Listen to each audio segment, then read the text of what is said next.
Hello friends, this is Pawan Chaudhary. Welcome to on academy.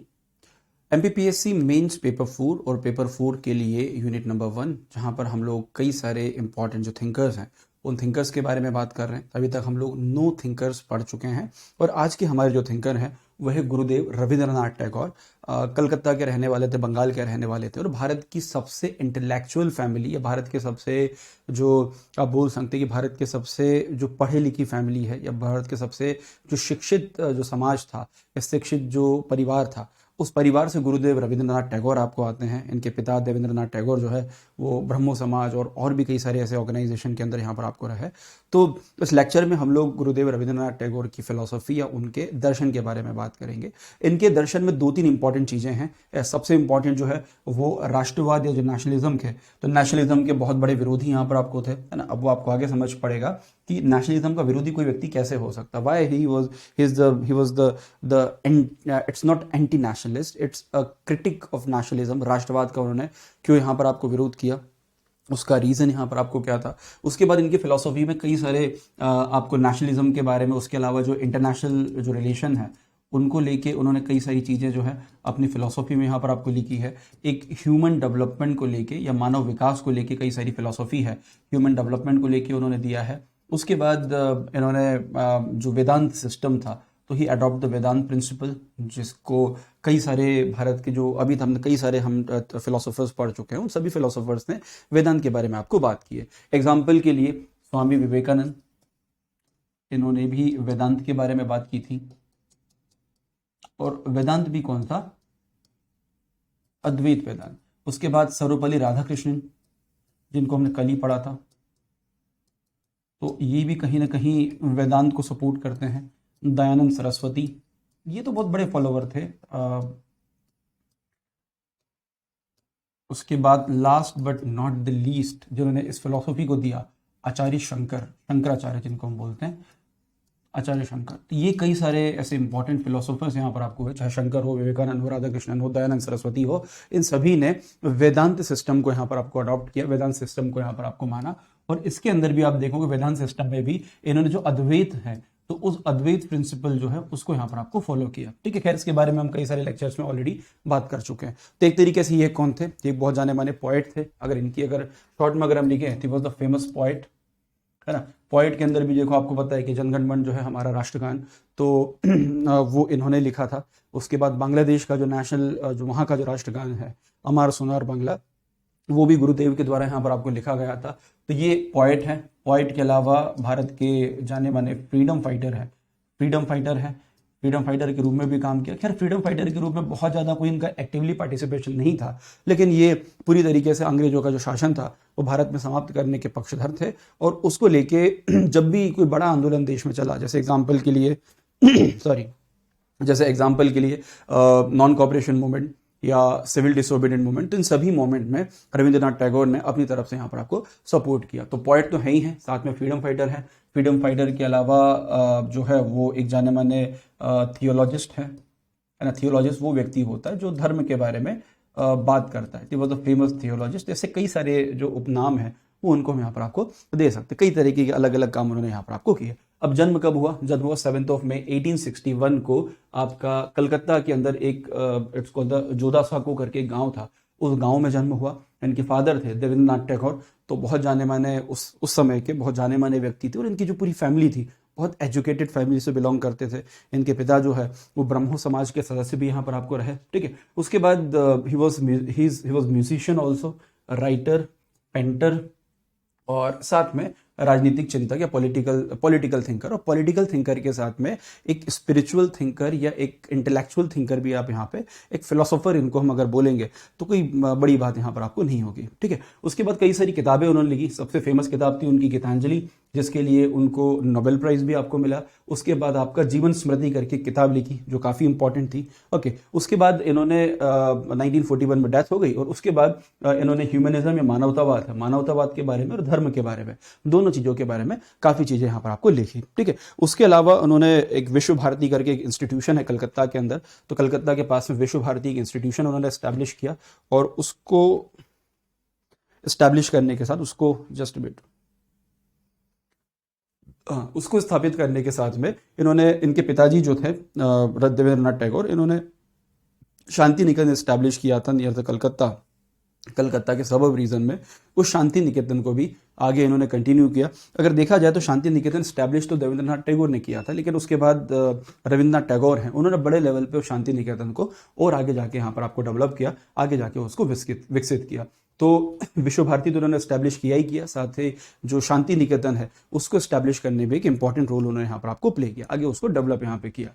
Okay, अब इनका बोलना आता है कि everything comes to us that belong to us if we create the capacity to receive it, है ना, कि कोई भी वस्तु जो है जो हमको बिलोंग करती है, हमारे पास आपको आती है, अगर हम उसको प्राप्त करने के लिए कैपेबल हैं, अगर हम लोग हमारे पास इतनी क्षमता है कि हम उसको प्राप्त कर सकते हैं, तभी वो चीज़ हमको यहाँ पर आपको मिलेगी। दुनिया की हर चीज़ में ये सिद्धांत यहाँ पर आपको लागू होता है। जैसे कोई बच्चा है जो पीएससी की तैयारी कर रहा है और 2-3 साल से तैयारी कर रहा है और बस 2-3 साल से प्री पढ़ रहा है ना, मेंस के बारे में सोचता ही नहीं है। जैसे ये लेक्चर चल रहा है अभी, तो वो मेंस के बारे में सोचेगा नहीं, बस ये होगा ठीक है प्री की तैयारी करते रहेंगे। वो ये सोचेगा प्री निकलेगा तभी मेंस की प्रिपरेशन करूंगा। तो इस तरह के जो लोग होते हैं उनको सक्सेस नहीं बोल पाता। तो ये स्टेटमेंट एक्चुअली उन लोगों के लिए है कि everything come to us that belong to us if we create the capacity to receive it, कि जो भी हमारे पास है या जो भी हम प्राप्त करना चाहते हैं वो हमारे पास तभी आएगा जब हम उसको गेन करने की या उसको प्राप्त करने की क्षमताएं हैं, वो क्षमताएं यहाँ पर आपको रखते हैं। काफी अच्छा स्टेटमेंट उन्होंने बोला। उनका बोलना था कि love does not claim possession but it gives freedom, है ना, कि जो लव है या प्यार है, इट्स नॉट अ पोजेशन, है ना, इट्स अ फ्रीडम। ये आज़ादी यहाँ पर आपको होती होता है ना। आजकल के हमारे जो ये निब्बा निब्बी हैं या बाबू सोना वगैरह जो होते हैं, बाबू कहाँ हो, है ना, कहाँ हो, अभी तक पहुँचे नहीं, चलो लोकेशन भेजो, वीडियो कॉल करो, ये करो, किसके साथ हो उसके साथ हो। तो जो प्यार है, लव है, it's not a possession, it's a freedom, कि आपने आज़ादी दे दी उसको कि ठीक है जहाँ जाना जाओ, जहाँ घूमना वहाँ पे घूमो, है ना। तो आज़ादी दे दी। जब अब सेंस ऑफ फ्रीडम इंसान के अंदर आपको होता तो बड़ा फ्री यहाँ पे फील करता, चाहे वो इंसान हो, चाहे वो एनिमल हो, कोई भी यहाँ पर आपको हो, उसको फ्रीडम या उसको जो आज़ादी है वो हमेशा यहाँ पर आपको पसंद होती है। उसके बाद बोलते हैं, ये तो वो सेम स्टेटमेंट आपको हो गया। तो ये बड़ा सुंदर स्टेटमेंट रविंद्रनाथ टैगोर जी ने यहाँ पर आपको दिया था। ठीक है, अब सबसे पहले हम लोग इनकी जो पॉलिटिकल थॉट है, इनके जो राजनीतिक विचार हैं, उन राजनीतिक विचारों के बारे में बात करेंगे। तो राजनीतिक विचारों में इनका सबसे इंपॉर्टेंट जो विचार है वो यहाँ पर आपको ये है कि ये जो नेशनलिज्म है, राष्ट्रवाद है, एक तो राष्ट्रवाद का जो एक बहुत बड़े क्रिटिक थे। उसके बाद इनका बोलना आता है कि what is the independence, what is the आज़ादी क्या है ना। तो उस समय पे आज़ादी का जो मतलब, जिस समय 1920s 1930s 40s और वो पूरा जो दौर चल रहा था 1900 के 1900 के बाद का समय, तो उस समय आज़ादी का आंदोलन जो है बहुत तेजी से यहाँ पर आपको बढ़ा। स्पेशली महात्मा गांधी के आने के बाद 1916 के बाद तो आने वाले 30 सालों में हमको आज़ादी भी यहाँ पर आपको मिल गई। तो आज़ादी का जो पूरा आंदोलन था वो अपने चरम के ऊपर था, अपने पीक पे था, अपने अटमोस्ट लेवल पे था। लेकिन उस समय पे उन्होंने बोला कि what is actually the independence, कि हमको अंग्रेजों से आज़ादी मिल गई तो क्या हम आज़ाद हो जाएंगे, है ना। इनका बोलना था कि किसी भी व्यक्ति को अगर आज़ादी मिलती है, फ्रीडम यहाँ पर आपको मिलती है, तो फ्रीडम जो है हमको आंतरिक फ्रीडम भी यहाँ पर चाहिए, इंटरनल फ्रीडम भी यहाँ पर आपको चाहिए। जैसे गांधी जी बोलते थे कि जब देश की महिलाएं रात को 2 बजे भी अगर सड़कों पर यहाँ पर आपको घूम सके, फ्रीली घूम सके सड़कों पर, वो मेरे लिए ट्रू इंडिपेंडेंस यहाँ पर आपको है। इनका बोलना था कि सिर्फ जो आज़ादी की लड़ाई जो हो रही थी ना उस समय पे, इसको रविंद्रनाथ टैगोर जो है बोलते थे this is the political freedom. ये क्या है, ये राजनीतिक आजादी है। तो हमको पॉलिटिकल जो फ्रीडम है वो पॉलिटिकल फ्रीडम हमको नहीं चाहिए। हमको क्या चाहिए, पॉलिटिकल फ्रीडम तो चाहिए ही चाहिए, पॉलिटिकल फ्रीडम के साथ में जो इनर कंसाइज या आंतरिक जो आज़ादी है वो भी यहाँ पर आपको चाहिए, और भी कई तरीके की आज़ादी के बारे में, और भी कई तरीके की जो इंडिपेंडेंस है उस इंडिपेंडेंस के बारे में उन्होंने यहाँ पर आपको बात की। ठीक है, इनका बोलना था कि जो भी व्यक्ति है तो व्यक्ति के जो विचार हैं वो राजनीतिक स्वतंत्रता जो है वहां तक सीमित नहीं है, उसके अलावा राजनीतिक विचारों के अलावा या जो पॉलिटिकल जो विचार है उनके अलावा उसको अपने पावर को या अपने जो इनर कंसाइजनेस है, अपनी जो अंतरात्मा है, उस अंतरात्मा को भी यहाँ पर आपको बढ़ाना चाहिए। उसके लिए उन्होंने 4 तरह की जो फ्रीडम है, 4 तरह की इंडिपेंडेंस उन्होंने यहाँ पर आपको बताई। पहली इंडिपेंडेंस है independence on the individual level, कि व्यक्ति जो है अपने आंतरिक लेवल पे या अपने जो इंटरनल लेवल है उस इंटरनल लेवल पे यहाँ पर आपको फ्री हो सके। तो पहले तो उसकी बॉडी के अंदर, उसके माइंड में जितने भी प्रकार के कंस्ट्रेंट है, कंस्ट्रेंट मतलब आप बोल सकते हो कि जितने भी प्रकार के कंस्ट्रेंट मतलब हिंदी में बोलेंगे जितने भी प्रकार के ऐसी चीजें हैं जो आपको रोक के रखती है, व्हिच कॉल्ड द कंस्ट्रेंट। तो वो जितने भी प्रकार के जो कंस्ट्रेंट है, पहली बात तो व्यक्ति जो है उन कंस्ट्रेंट से अपने आप को आज़ाद यहाँ पर आपको करते, कोई भी, कि अगर आप सक्सेस पाना चाहते हो तो आपके पास कई सारे बहाने होते हैं, इसलिए सक्सेस नहीं मिल पा रहा या उसलिए सक्सेस नहीं मिल पा रहा। तो जितने भी प्रकार के बहाने हैं, जितने भी प्रकार के कंस्ट्रेंट है, उन कंस्ट्रेंट से व्यक्ति को आज़ादी मिल जाए। इंडिविजुअल लेवल पे या व्यक्तिगत स्तर पे उसको आज़ादी यहाँ पे मिल पाए। उसके बाद independence of individual from the society, क्योंकि व्यक्ति पहले खुद से स्वतंत्र हो, और खुद से स्वतंत्र होने के बाद जो व्यक्ति है वो समाज के अंदर यहाँ पे स्वतंत्र हो, समाज के अंदर उसको आज़ादी मिले, चाहे वो कोई भी हो, महिला हो, पुरुष हो, वो अमीर हो, गरीब हो, वो किसी भी वर्ग। तो भारत में मेन समस्या क्या है, वही मेल फीमेल या जेंडर इनइक्वालिटी की समस्या है। तो हर व्यक्ति को इंडिविजुअल जो फ्रीडम है वो आपकी सोसाइटी से, आपके समाज से भी इंडिपेंडेंस यहाँ पर आपको मिलना चाहिए। इसका मतलब ये नहीं कि समाज से हमको कोई मतलब नहीं है, समाज से कोई हमको कोई सरोकार यहाँ पर आपको नहीं है। इसका सिंपल सा मतलब यहाँ पर आपको ये होता है कि व्यक्ति जो है वो समाज के अंदर भी फ्रीडम से यहाँ पर आपको जी सके, वो जो चाहता है, जो उसके सपने हैं, उन सपनों को पूरा करने की कोशिश कर सके। जैसे होता है ना, आजकल आप कहीं शादी में गए तो मैंने ये कई सारे स्टूडेंट मुझे बताते हैं कि सर हम लोग शादी में जाना अवॉइड करते हैं, है ना। पिछले जो 1-2 साल से बच्चे तैयारी कर रहे हैं तो वो शादी में जाना अवॉइड करते हैं। वो बोलते हैं कि यार सर शादी में जाएंगे तो रिश्तेदार वही पूछेंगे, और बेटा पीएससी का रिजल्ट कैसा रहा? वो बोलेंगे अभी रिजल्ट नहीं आया। अच्छा रिजल्ट नहीं आया, अरे तो फिर क्या सोचा है आगे? अरे तुमको क्या करना है यार, तुम क्यों पूछ रहे हो, है ना, तुमको बड़ी चिंता हो रही है, अपने बच्चों की चिंता कर लो। तो वो बोले अरे होगा कि नहीं होगा तुम्हारा? तो जो बंदा बेचारा प्रिपरेशन कर रहा है, जो मेरा लेक्चर अटेंड करके गया 8 से 10 और 10 बजे बेचारा शादी की पार्टी में पहुंचा कि थोड़ा खाना वाना अच्छा खा के आ जाएंगे, उसको रिश्तेदार ने पकड़ लिया कि आ बेटा आजा, क्या कर रहा है? तो वो क्या ही बोलेगा, और बोलता है और क्या चल रहा है? अब हम बोलते सब बढ़िया, नहीं वो बढ़िया तो है, वो तो दिख रहा है, कर क्या रहे हो? तो वो बच्चा क्या बोलेगा यार कि क्या कर रहा हूँ, अरे वो पीएससी की तैयारी कर रहा हूँ। पीएससी की सुना उसका रिजल्ट नहीं आता? बोले हाँ नहीं आता। अच्छा पहले भी तो तुमने पीएससी की तैयारी दी, पीएससी का एग्जाम दिया, तो उसका क्या हुआ? नहीं हुआ क्या? बोले नहीं हुआ। अरे यार चलो कोई बात नहीं, होगा कि नहीं होगा? तो वो क्या ही बोलेगा, बोले हाँ हाँ होगा। तो बोले हाँ ठीक है, तुम एक काम करो, वो अपना बबलू है ना, वो यूपीएससी वो उसकी वो इंजीनियरिंग करी, वो बेंगलोर चला गया, तो उसको 30-40 हज़ार रुपये मिल रहे हैं वहाँ पे। तो मैं बात करा देता हूँ बबलू से, जाके बबलू से बात कर लो, बेंगलोर चले जाओ, वहाँ पे 10-15 हज़ार की नौकरी दिला देगा। अरे उनको क्या बताया यार कि हम किस चीज़ की तैयारी कर रहे हैं यार। ये जब हमारा सिलेक्शन हो जाएगा ना, तुम्हारा जो बबलू है वो बबलू फोन करके बोलेगा अरे भैया ये काम करा दो, वो काम करा दो, अरे भैया ये दिक्कत है, वो दिक्कत है, हमारी जमीन का ये दिखवा लो। तो तुम्हारे बबलू जैसे 100 बबलू जो है हमारे आसपास यहाँ पर आपको घूमेंगे, ठीक है। तो ये जो फ्रीडम है, तो व्यक्ति को जो है individual from the society, society से जो फ्रीडम है, सोसाइटी से जो आज़ादी है, वो आज़ादी नहीं चाहिए। अब इसका मतलब ये नहीं होगा कि सोसाइटी से एकदम आज़ाद हो गए, जो करना है वो कर रहे हैं। एक सोशल कंस्ट्रेंट भी हमारे ऊपर आपको होना चाहिए, सामाजिक प्रतिबंध भी आपको होना चाहिए, उसमें रहते हुए हमको समाज में आज़ादी मिले कि हम जो चाहते हैं उन चीज़ों को आपको कर सके। उसके बाद बोला independence of society from the universe, जो सोसाइटी है, समाज है, उसको यूनिवर्स है। यूनिवर्स का मतलब ये नहीं कि पूरे ब्रह्मांड से आज़ादी मिल गई, एक अलग हमने अपना प्लेनेट यहाँ पर आपको बना लिया। उसका मतलब यहाँ पर है कि जो समाज है या सोसाइटी के ऊपर जो कम्युनिटी लेवल होता है, उसके अंदर एक प्रकार से जो समाज है या सोसाइटी है उसको एक तरीके से इंडिपेंडेंस मिल सके। फिर independence of universe from the infinity, अनंत से ब्रह्मांड की स्वतंत्रता, ठीक है। तो जो यूनिवर्स है उसको तो सोसाइटी को यूनिवर्स से फ्रीडम मिल जाए। उसका independence of universe from the infinity, जो ब्रह्मांड या यूनिवर्स है उसको इन्फिनिटी से मतलब हर व्यक्ति जो है अपने हर लेवल पे यहाँ पर आपको मुक्त हो, चाहे वो इंडिविजुअल लेवल पे हो, चाहे वो सोसाइटी लेवल पे हो, चाहे वो यूनिवर्स हो, चाहे वो किसी और लेवल पे हो। तो हर लेवल पे उसकी इंडिपेंडेंस, उसकी जो आज़ादी है, वो आज़ादी यहाँ पर आपको जरूरी है। तो वो हमेशा जो है वो इस प्रकार की ट्रू इंडिपेंडेंस की, कंप्लीट स्वतंत्रता की यहाँ पर आपको बात करते थे, ठीक है। और इसी तरीके से इंसान जो है सर्वोच्च शक्ति या एक जो सुप्रीम पावर है, उस सुप्रीम पावर को इंसान यहाँ पर आपको प्राप्त कर सकता है, ठीक है। ये तो बात हो गई उनके नेशनलिज्म के बारे में। हो सकता है 5 नंबर में क्वेश्चन आ जाए कि what are the theory, write down the theory of the true independence of Rabindranath Tagore, या what are the views of Rabindranath Tagore on independence, स्वतंत्रता पे लेके उनके क्या विचार यहाँ पर है। उसके नेशनलिज्म की अगर हम बात करें, राष्ट्रवाद की बात करें, तो राष्ट्रवाद को लेके यहाँ पर आपको बोलते थे कि I will never allow the patriotism, आपका patriotism to triumph over humanity as long as life, कि जब तक मैं जीवित हूँ तब तक मैं मानवता के ऊपर जो पैट्रियटिज्म या उसके मानवता के ऊपर जो आपका जो राष्ट्रवाद है उसको उसके ऊपर नहीं आने दूंगा। तो इनके हिसाब से जो ह्यूमैनिटी है, मानवता है, वो सबसे ऊपर है, और मानवता के बाद ही यहाँ पर आपको जो पैट्रियटिज्म या बोल सकते हैं कि जो आपका जो राष्ट्रवाद है, वो राष्ट्रवाद उसके ऊपर यहाँ पर आपको आएगा। तो बोले जब तक मैं हूँ तब तक देशभक्ति के ऊपर या जो पैट्रियटिज्म है उसके ऊपर ह्यूमैनिटी कभी नहीं आ सकती। तो हमेशा जो है इनके हिसाब से ह्यूमैनिटी जो है वो अटमोस्ट प्रायोरिटी यहाँ पर आपको होना चाहिए। अब देखो रीजन यहाँ पे क्या था, जैसे हम लोग गांधी जी की बात करें तो गांधी जी का मेन उद्देश्य क्या था, भारत को आज़ादी दिलाना। तो वो हमेशा पॉलिटिकल इंडिपेंडेंस के बारे में या नेशनलिज्म के बारे में, पैट्रियटिज्म के बारे में बात करते थे।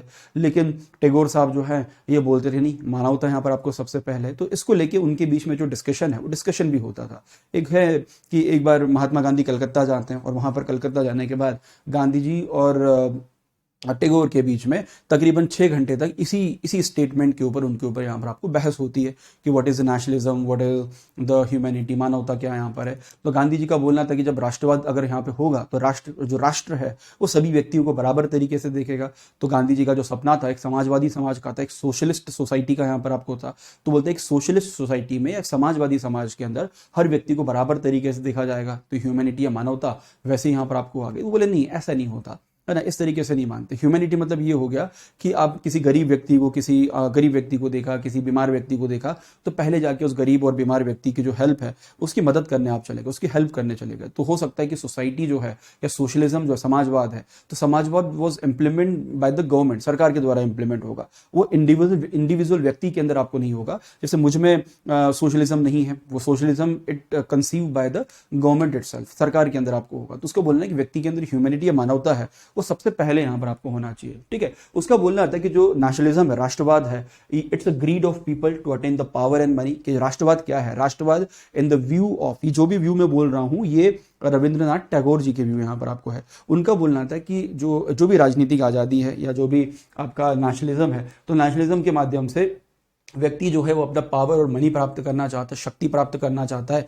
पैसा प्राप्त यहाँ पर आपको करना चाहता है। तो नेशनलिज्म जो है उसका मेन उद्देश्य इनके हिसाब से पावर और मनी या आपका जो पैसा है या शक्ति है वो प्राप्त यहाँ पर आपको करना, मानवता की सेवा उसका उद्देश्य यहाँ पर आपको कभी नहीं है। उनका बोलना था कि नेशनलिज्म जो है it also promote the imperialism, वो उपनिवेशवाद को क्रिएट करता है। वो ब्रिटेन का एग्जाम्पल देते थे कि ब्रिटेन के अंदर इतने बड़े बड़े फिलोसोफर्स हुए और उनके यहाँ पे जब रेनेसेंस आया, पुनर्जागरण आया, तो पुनर्जागरण के टाइम पर वो ह्यूमैनिटी करते थे। क्योंकि जो पुनर्जागरण हुआ यूरोप में 14-15 सेंचुरी में, उसका जो मेन उद्देश्य, उसका जो मेन एम था वो था ह्यूमैनिटी, मानवता को एस्टैब्लिश करना, है ना, वही मेन उसका एम था। लेकिन धीरे धीरे क्या हुआ कि उस ह्यूमैनिटी के ऊपर, उस मानवता के ऊपर जो नेशनलिज्म है, राष्ट्रवाद का चोगा उड़ाया गया और वही राष्ट्रवाद जो है वो इंपीरियलिज्म के रूप में यहाँ पर आपको आया कि कोई भी ब्रिटेन का व्यक्ति जो भारत में आके शासन करता है तो भारत के लोगों को, या वो अफ्रीका गए तो अफ्रीका के लोगों को हम खुद से छोटा समझता है, खुद से कमतर यहाँ पे समझता है और उसका शोषण करता है, उसका एक्सप्लॉइटेशन यहाँ पर आपको करता है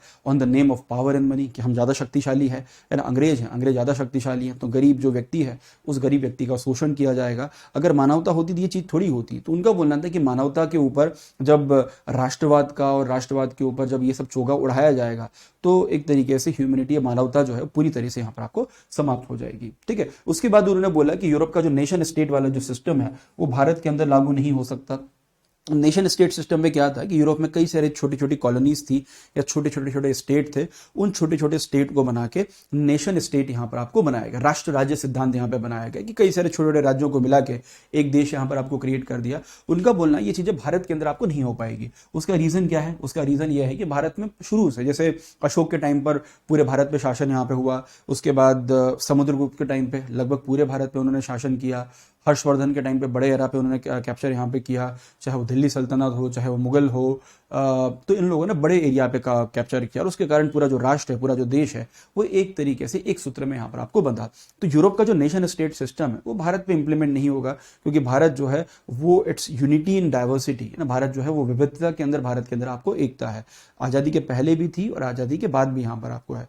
तो वो जो नेशन स्टेट सिस्टम यूरोप का है वो भारत में इंप्लीमेंट यहाँ पर आपको, ये भारत पे लागू आपको नहीं हो पाएगा, है ना। तो ये होना, जैसे एग्जाम्पल के लिए कि हम देखोगे कि जब मुगल अपने जो पीक पे थे, जब जहांगीर का, अकबर का, जहांगीर का, शाहजहां, इनका यहाँ पे शासन था, लेकिन उनके समय पे भी बहमनीज और विजयनगर अंपायर एग्जिस्ट करते थे। तो बहमनीज का एक अलग कल्चर था, विजयनगर का एक अलग कल्चर था, मुगल का एक अलग कल्चर हुआ करता था, शिवाजी महाराज हैं उनका एक मराठाओं का अपना अलग कल्चर हुआ करता था।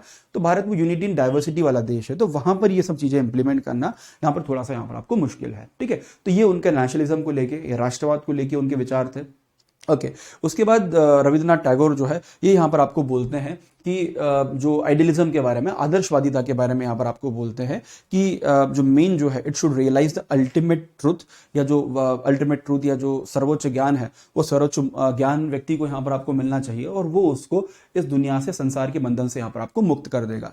तो कहीं ना कहीं वो वेदांत वाली यहाँ पर आपको बात है कि संसार से या दुनिया की जो शक्तियां हैं वो दुनिया के मोह माया से यहाँ पर आपको मुक्त यहाँ पर कर दे।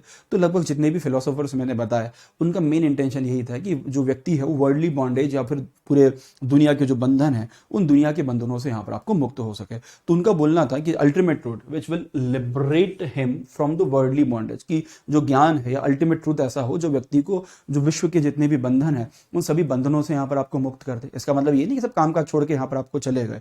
व्यक्ति, वही इंडिविजुअल फ्रीडम की बात हो गई, जो 4 फ्रीडम बताई थी, कि व्यक्तिगत रूप से व्यक्ति यहाँ पर आपको स्वतंत्र हो, सभी प्रकार के बंधनों से यहाँ पर आपको मुक्त हो। उसके बाद उनका बोलना था कि word is place of both truth and illusion, कि दुनिया के अंदर सत्य भी है और सत्य के साथ में माया भी यहाँ पर आपको है।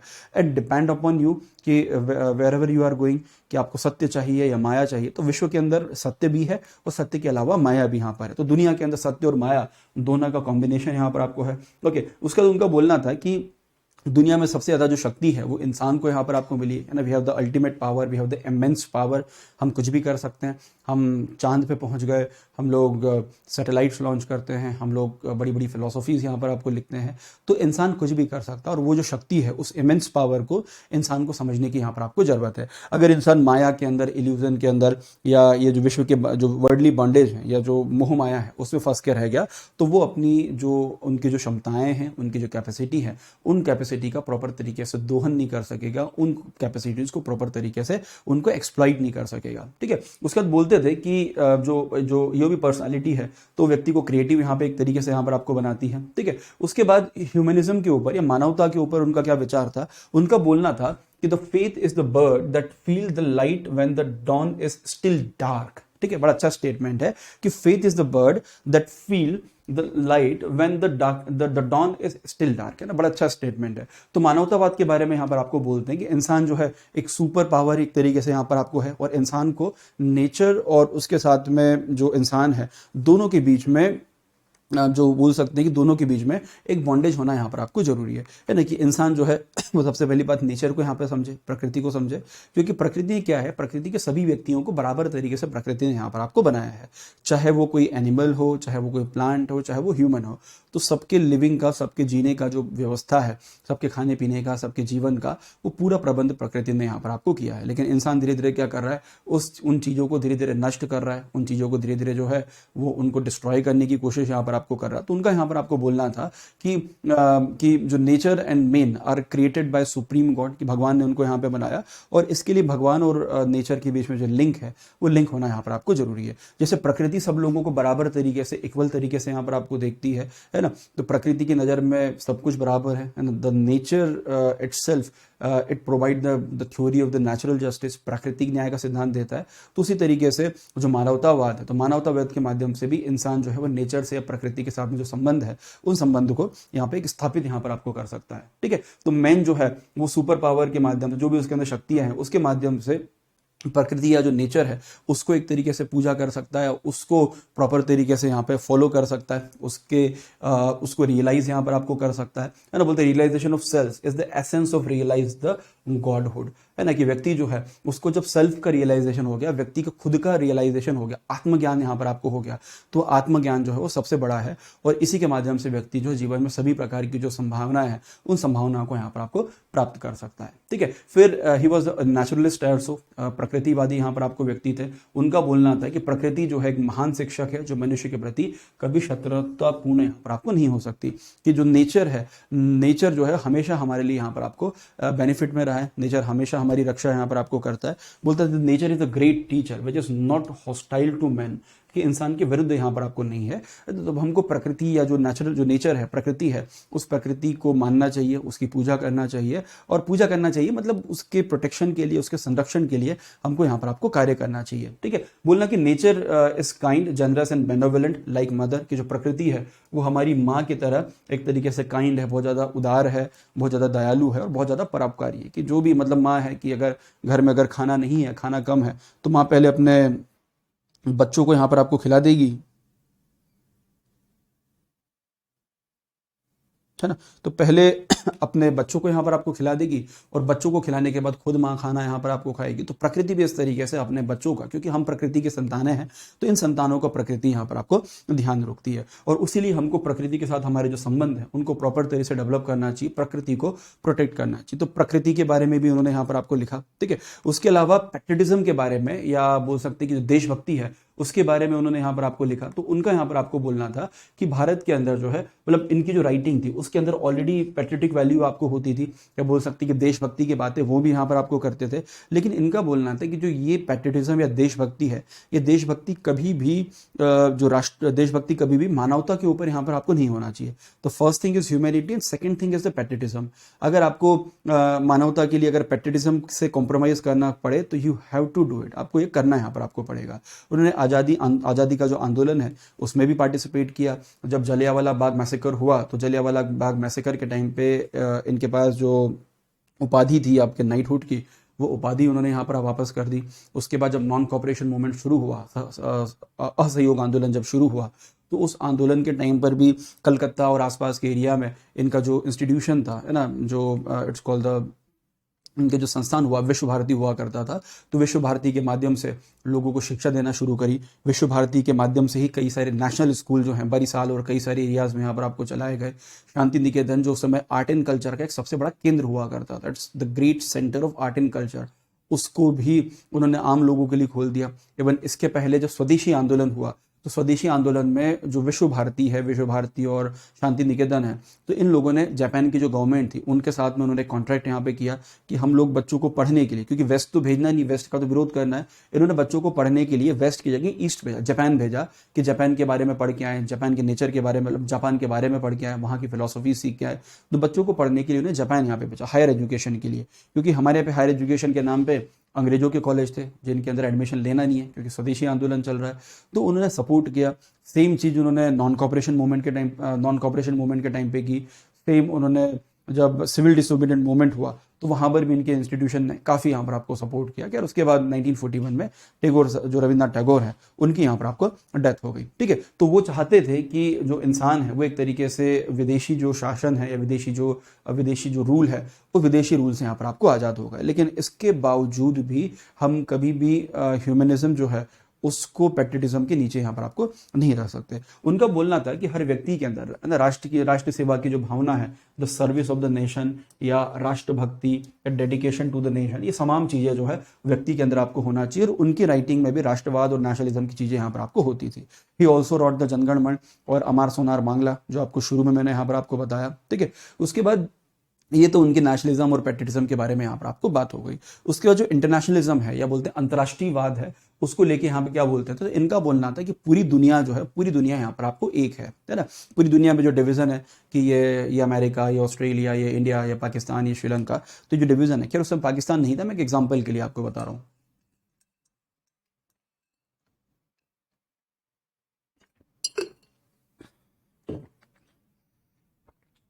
हाँ, तो उनका यहाँ पर आपको बोलना कि there is only one world creation, एक दुनिया यहाँ पर आपको, और पूरी दुनिया यहाँ पर एक तरीके से यहाँ पर आपको रहे। और जो भी दुनिया के अंदर जो भी अलग अलग डाइवर्सिटी, अलग अलग जो डिविजन्स है, ये व्यक्ति जो है वो कल्चर के माध्यम पे अलग है, कलर के माध्यम पे उनका डिवीजन है, धर्म की विविधताएं उसके हिसाब से यहाँ पर आपको अलग है। तो उस तरीके से व्यक्ति जो है वो अलग अलग यहाँ पर आपको यही अलग अलग जरूर है, लेकिन उसके बावजूद भी जो है वो सभी लोगों को समान रूप से इक्वल तरीके से यहाँ पर आपको रहना यहाँ पर आपको चाहिए। तो वो चाहते हैं कि शांतिपूर्ण जो सह अस्तित्व है, या हम बोलेंगे पीसफुल को एग्जिस्टेंस है, पूरी दुनिया के अंदर आपको होना चाहिए। क्योंकि उस समय फर्स्ट वर्ल्ड वॉर चल रहा था, फिर इनकी जो मृत्यु हुई जब सेकंड वर्ल्ड वॉर यहाँ पे चल रहा था, तो उन्होंने देखा कि दुनिया में जब लड़ाइयाँ हो रही है उनके कारण अल्टीमेटली जो आम पॉपुलेशन है, आम जो जनता है, वो सफ़र करती है। तो बोलते हैं कि पूरी दुनिया यहाँ पर आपको एक है और सब लोगों को शांति से, सब लोगों को पीसफुल को एग्जिस्टेंस के साथ यहाँ पे, या शांतिपूर्ण सह अस्तित्व के साथ यहाँ पर आपको रहना चाहिए। अब ये कोई छोटा मोटा टर्म नहीं है, ये बड़ा इंपॉर्टेंट यहाँ पर आपको टर्म है। इस शांतिपूर्ण सह अस्तित्व का मतलब यहाँ पर आपको ये है कि पीसफुल तो रहे, लेकिन सह अस्तित्व, कि हमारा भी अस्तित्व हो और तुम्हारा भी अस्तित्व हो। जैसे हम पाकिस्तान को बोलते हैं कि भाई देख अलग हो गया, अच्छी बात है, तुम अलग हो गए, लेकिन अलग हो गया तो हमको प्यार से जी लेने दो, है ना। ये बार बार हमले करते हो, ये कुछ कुछ चाल चलते रहते हो, तो पीसफुल कोएग्जिस्टेंस यहाँ पे जरूरी है। आगे जैसे अगर आप शिमला समझौता पढ़ोगे, या आप लोग जो पंचशील सिद्धांत पढ़ोगे तो वहां पर भी पीसफुल कोएग्जिस्टेंस की बात आपको हमेशा है। तो ये जो वर्ड है पीसफुल कोएग्जिस्टेंस, इसको टैगोर साहब ने कई बार यहाँ पे यूज किया कि शांतिपूर्ण तरीके से कोएग्जिस्टेंस यहाँ पर हो, कि हमको भी जीने दो और तुम भी यहाँ पर आपको जी लो। तो वो पीसफुल कोएग्जिस्टेंस की बात करते, सब लोगों से अपील करते थे कि शांतिपूर्ण सह अस्तित्व यहाँ पर आपको होना चाहिए। ठीक है, उनका बोलना था कि the forgetting selfishness one should work to establish work culture based on the love, affection, fellow feeling and the mutual understanding. है ना, कि स्वार्थ को भूलकर हमको प्रेम, स्नेह वगैरह उसके साथ यहाँ पर आपको रहना चाहिए, एक दूसरे के साथ दोस्ती, एक दूसरे के साथ में अच्छे संबंध स्थापित करना चाहिए, सभी देशों के बीच में जो इक्वल पार्टिसिपेशन है वो इक्वल पार्टिसिपेशन यहाँ पर आपको होना चाहिए। तो तमाम प्रकार की जो फिलोसॉफी है वो उन्होंने यहाँ पर इसके अंदर यहाँ पर आपको दी। ठीक है, उसके बाद बोलते थे कि एक तरह से पूरी दुनिया के जितने भी लोग हैं उन लोगों के अंदर एक बोल सकते हैं कि एक कॉस्मोपॉलिटन फीलिंग यहाँ पर आपको, कॉस्मोपॉलिटन मतलब हम एक ब्रह्मांड के वासी हैं, हम सब एक दुनिया के यहाँ पर आपको वासी है, तो वो जो कॉस्मोपॉलिटिज्म है उसकी फीलिंग हर व्यक्ति के अंदर यहाँ पर आपको होना चाहिए। ठीक है, उसके बाद ही वॉज द ग्रेट वेदांतिस्ट, वेदांत की फिलोसॉफी को यहाँ पे फॉलो करते थे, और वेदांत की फिलोसॉफी में जो आपका जो अद्वैत का सिद्धांत है, तो उस अद्वैत के सिद्धांत को ये यहाँ पर आपको फॉलो करते हैं। उनका बोलना कि Vedantism in the true sense of the term, कि वेदांत जो है वो अपने ट्रू सेंसेस में या उसके अंदर उपयोग होना चाहिए। ये भी तत्व मीमांसा जो है उसके बारे में यहाँ पे बात करते थे। इनका भी मानना था कि इस विश्व के अंदर, इस दुनिया के अंदर एक पर ब्रह्म यहाँ पर एक सुप्रीम बीइंग है विच इज कॉल्ड द ब्रह्म,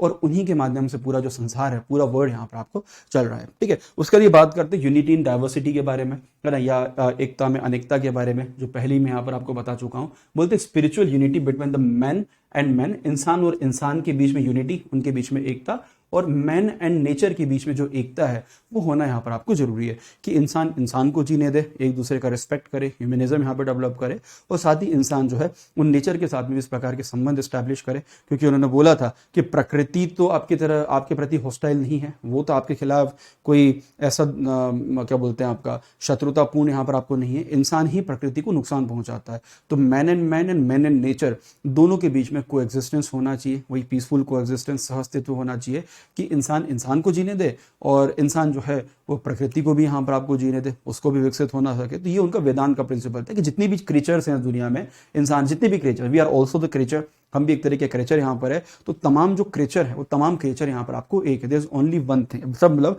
बराबर यहाँ पर, तो सबको जीने का मौका, सबको विकसित होने का मौका यहाँ पर आपको मिलना चाहिए। And the relationship between the God and man must be like the relationship between love and Joy, कि इंसान और भगवान का जो संबंध है वो लव एंड जॉय का यहाँ पे संबंध है, कि भगवान आपसे प्यार करते हैं और आपको उस बात की खुशी है, या आप भगवान से प्यार करते हैं तो भगवान को इस बात का यहाँ पे जॉय है कि चलो कोई व्यक्ति मुझे पसंद कर रहा है। तो एक तरीके से the relation between the God and man, it's like a relation between the love and Joy, खुशी और जो प्यार है उसका यहाँ पर आपको संबंध है। ठीक है, उसका ये बोलते थे कि जो गॉड है तो गॉड हर जगह है, वही फिलोसॉफी हो गई वेदांत का फिलोसॉफी, कि जो गॉड है, भगवान है, वो हर जगह है। भगवान मतलब क्या? भगवान मतलब ब्रह्म, तो ब्रह्म का हर जगह एग्जिस्टेंस है और हर चीज के अंदर यहाँ पर आपको ब्रह्म है। तो God is everywhere, the Brahma is everywhere, हर चीज के अंदर यहाँ पर आपको ब्रह्म है। तो अल्टीमेट ब्रह्म या अल्टीमेट जो सुपर, उसकी बात यहाँ पर ये लोग करते थे। उनका बोलना था कि the presence of Brahma in the all being true salvation takes place when an individual realize the presence of Brahma within him, है ना, कि जो ब्रह्म है तो सभी चीजों के अंदर यहाँ पर आपको ब्रह्म है, और साल्वेशन जो है, किसी भी व्यक्ति को साल्वेशन है, किसी व्यक्ति को मुक्ति तभी मिल पाएगी जब वो व्यक्ति यहाँ पर आपको ये रियलाइज कर लेगा, ये मान लेगा कि उसके अंदर भी ब्रह्म है, उसके अंदर भी ब्रह्म यहाँ पर आपको एक्सिस्ट करता है। अगर ये मान लेगा कि मेरे अंदर भी ब्रह्म है, आपके अंदर भी यहाँ पे ब्रह्म है, तो सबके अंदर अगर हम ब्रह्म को एक्सिस्ट कर लेंगे कि हाँ सबके अंदर ब्रह्म यहाँ पर आपको है, तो उसके बाद हम किसी के साथ में कोई बुराई यहाँ पे नहीं करेंगे, किसी के साथ में किसी लड़ाई झगड़े नहीं करेंगे। जैसे एग्जाम्पल के लिए जैसे मैं अनअकैडमी पे एजुकेटर हूँ, एक और मेरे साथी आ गए, वो भी अनअकैडमी में एजुकेटर है, एक और साथी आ गए, वो भी अनअकैडमी में एजुकेटर है। अब हम तीनों लोग यहाँ पर आपको बराबर है। हम मिलके क्या करेंगे? हम मिलके अनअकैडमी के बारे में बात करेंगे, किसी और टॉपिक के बारे में यहाँ पे बात करेंगे, तो उस समय पे हम तीनों लोग यहाँ पर आपको बराबर है। हो सकता है कि हम लोग यहाँ पे बैठे हैं और कोई ऐसे स्टूडेंट आ गया, तो there is a difference between that. तो उनका बोलना था कि सभी व्यक्ति जो है यहाँ पर आपको बराबर, you can consider each and everyone as equal, कि कोई भी व्यक्ति हो, अमीर हो, गरीब हो, छोटा हो, बड़ा हो, सभी व्यक्ति को बराबर तरीके से यहाँ पर आपको देखना चाहिए। और जब तक वो कब आप देख पाओगे? जब तक हर व्यक्ति के अंदर जो ब्रह्म है वो ब्रह्म को यहाँ पर आपको मानोगे कि आपके अंदर भी ब्रह्म है, सामने वाले के अंदर भी ब्रह्म है, उसके अंदर भी भगवान का यहाँ पर रूप है, तभी हर चीजें यहाँ पर इक्वल तरीके से, समान तरीके से यहाँ पर आपको होगी। बहुत डीप बात उन्होंने बोली है। ओके उसके बाद बोलते हैं कि एजुकेशन के बारे में बोला कि एजुकेशन जो है it's marked by the naturalism and aesthetic value. ठीक है, तो जो उनका बोलना था कि the widest road leading to the solution of all our problem is the education. ये बात विवेकानंद जी ने लगभग यही बात बोली थी कि शिक्षा जो है सबसे महत्वपूर्ण है। जितनी भी प्रकार के बंधन, जितनी प्रकार की जो समस्याएं हैं, उन समस्याओं का एक ही सॉल्यूशन है और वो सॉल्यूशन है यहाँ पर आपको शिक्षा। ठीक है, जैसे बुद्ध कुछ अलग बोलते थे। बुद्ध बोलते थे कि अरे आपकी प्रॉब्लम का रीजन क्या है, that your desire is the reason for your sorrow. इनका बोलना कि नहीं, आपके दुखों की जो समस्या है वो है इट्स लैक ऑफ एजुकेशन, शिक्षा की कमी। अगर आपको शिक्षा मिल गई तो आप जो है आगे यहाँ पे विकसित हो सकते हैं, आगे डेवलप हो सकते हैं। बुद्ध उसके बाद ये बताते हैं कि आपको अष्टांगी मार्ग पे चलना है, कि आपकी प्रॉब्लम क्या है, your desire is your problem. Okay, क्या करना है आप डिजायर का, आपके दुख का कारण ये है, अष्टांगी मार्ग पे चलो, है ना, जो 8 फोल्ड पाथ है उनके ऊपर चलो, सभी समस्याएं दूर हो जाएगी। तो उस हिसाब से जो मॉडर्न साइंस जब आया या मॉडर्न प्रिंसिपल आया, तो उसमें जो एजुकेशन है, ये बात ईश्वर चंद्र विद्यासागर ने भी लगभग यही बात बोली थी। उसके बाद विवेकानंद जी ने भी यही बात बोली थी। तो ज़्यादातर फिलोसोफर राधाकृष्ण ने भी लगभग यही बात बोली थी कि शिक्षा जो है वो हर समस्या का यहाँ पर आपको निदान है। Education is the solution of every problem. इसलिए सरकार हमेशा एजुकेशन पे, शिक्षा के ऊपर ध्यान देती है। शिक्षा मतलब ये नहीं कि एलिमेंट्री एजुकेशन दे दी या 5वीं तक पढ़ाई करवा दी बच्चों को तो बहुत है। एक प्रॉपर शिक्षा, एक क्वालिटी एजुकेशन जो है भारत के हर नागरिक को, दुनिया के हर नागरिक को यहाँ पे मिलना चाहिए। वो प्रॉब्लम यहाँ पर आपको सॉल्व हो जाएगी। उनका बोलना है कि एजुकेशन जो है वो एक नया वे ऑफ लाइफ या एक नया जीने का तरीका यहाँ पर आपको डेवलप करता है।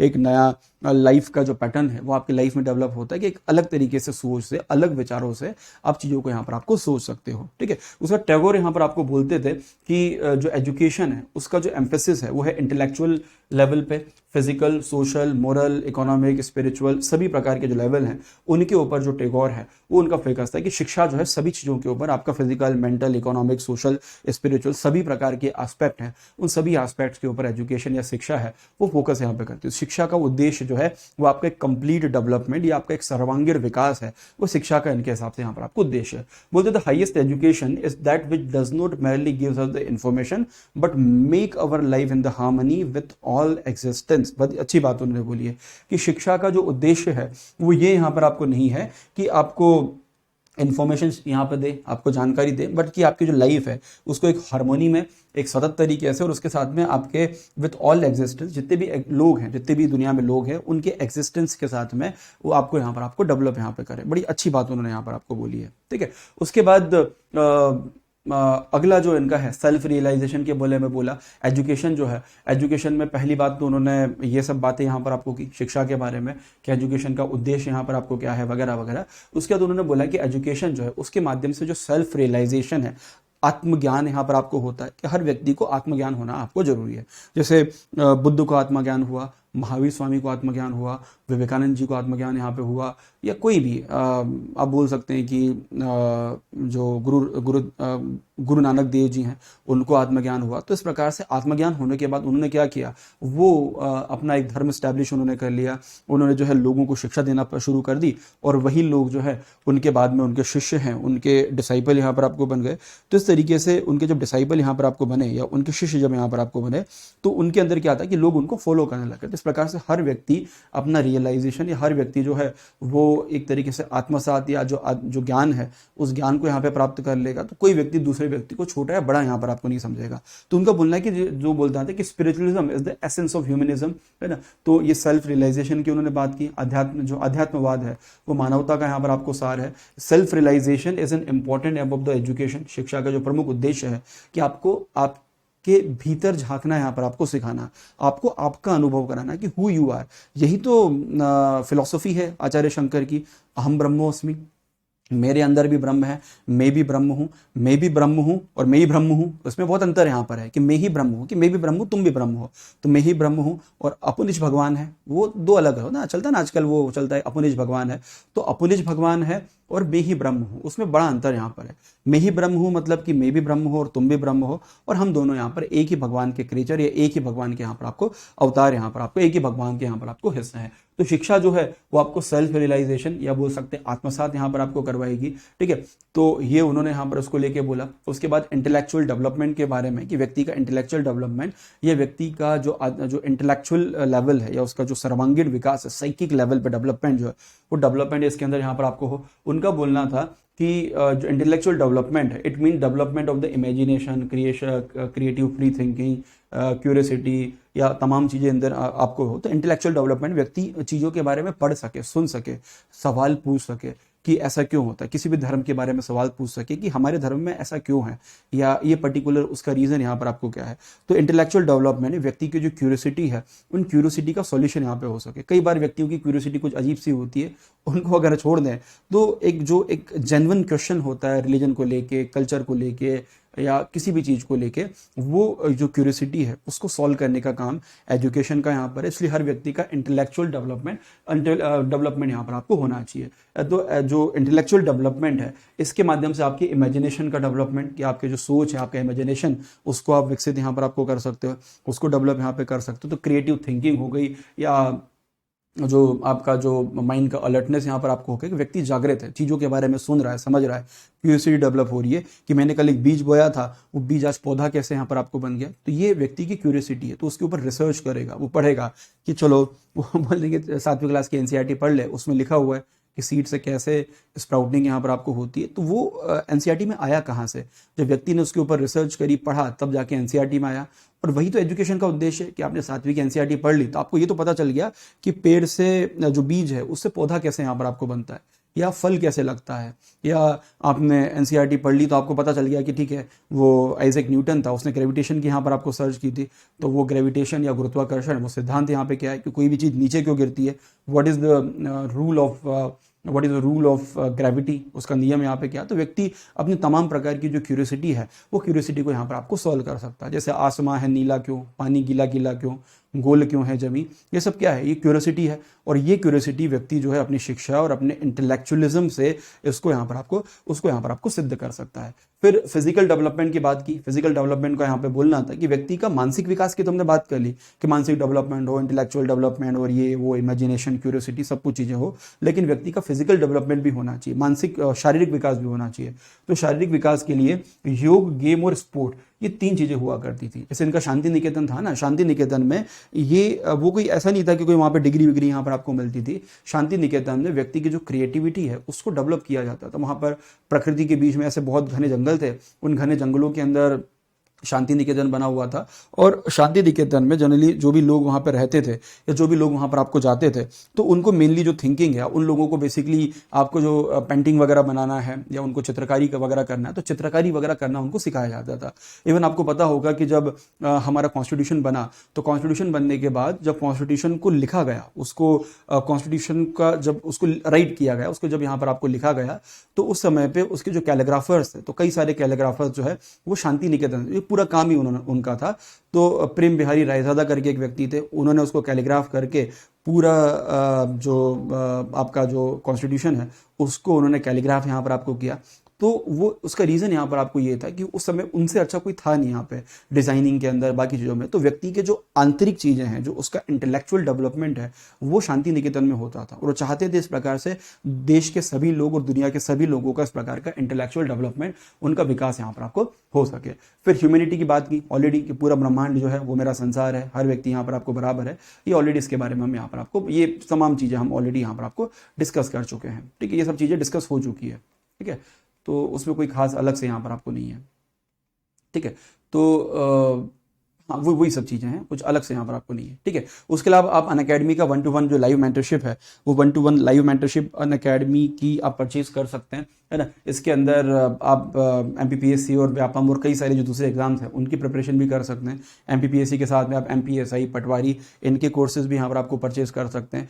फिर सब्सक्रिप्शन के कई सारे इंपॉर्टेंट यहाँ पर आपको बेनिफिट है। You can also join Unacademy iconic batch for 2022-23 mains के कई सारे आंसर राइटिंग के कोर्सेज चल रहे हैं। 2022 के अंदर कई सारी बैचेस यहाँ पर आपको चल रही हैं। फिर जुलाई में कई सारे बैचेस 13, 20, 27 कई सारे बैचेस चल रही हैं। उसके अलावा मेरे जो इंपॉर्टेंट कोर्सेज चल रहे हैं, एक MP डायनेस्टी का कोर्स चल रहा है, पेपर 1 यूनिट नंबर 5। ओके, उसका दूसरा कोर्स चल रहा है complete course on the paper 3 MPPSC mains के लिए कंप्लीट कोर्स चल रहा है, जिसमें फिजिक्स चल रहा है और आज ऑलमोस्ट फिजिक्स खत्म हो जाएगा।